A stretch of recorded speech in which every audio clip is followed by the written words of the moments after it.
दोस्तों, गणेश जी से जुड़ी एक रोचक कहानी आप लोगों के समक्ष रख रहा हूँ। एक छोटा सा बच्चा था मोहन। उसके माता पिता नहीं थे और वो दृष्टिहीन भी था। अपने चाचा के साथ रहता था।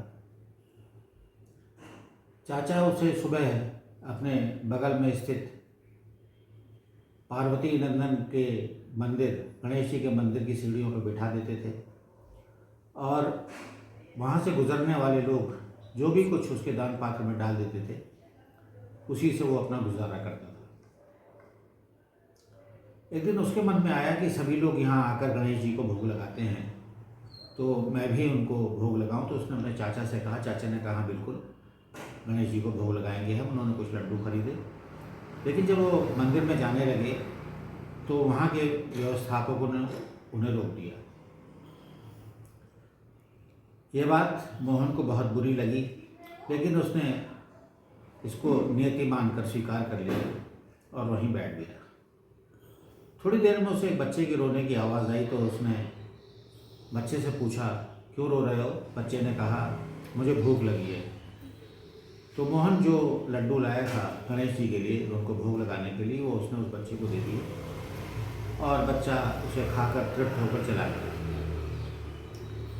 अगले दिन वो बच्चा फिर वहीं आया और उस मोहन से लड्डू मांगने लगा।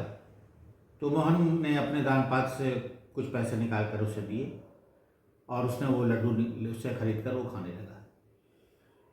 इस प्रकार बच्चा रोज़ आता था, मोहन उसे कुछ पैसे देता था और वो उससे लड्डू खरीद कर वो बच्चा खा लेता था। मोहन को मन ही मन प्रतीत होता था कि शायद गणेश जी भोग लगा रहे हैं। कुछ दिन तक बच्चा आता रहा। इसके बाद वो मोहन से बोला कि कल से मैं नहीं आ पाऊँगा। मोहन का उससे काफ़ी लगाव हो गया था। मोहन ने उससे कहा कि तुम क्यों नहीं आ पाओगे, तुम कल भी आना। तो उसने कहा, आप मेरे माता पिता से बात कर लो, वो लोग कहीं जा रहे हैं मुझे लेकर। अब बच्चा आगे आगे चलने लगा, मोहन उसके पीछे पीछे चलने लगा। तो अचानक एक जगह मोहन को ठोकर लगी, वो ज़मीन पर गिरा और गिरकर जैसे ही वो उठा तो उसे सब कुछ दिखने लगा।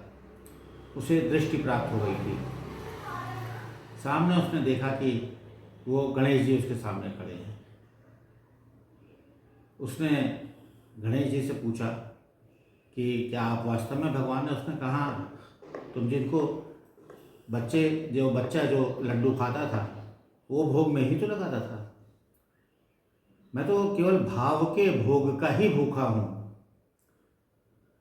इस प्रकार एक बच्चे ने, मोहन ने अपने मन से, अपने भाव से गणेश जी को इतना प्रभावित कर लिया कि उन्होंने न केवल एक दूसरे बच्चे के माध्यम से भोग लगाते रहे प्रतिदिन, बल्कि उस मोहन को दृष्टि भी प्रदान कर दी।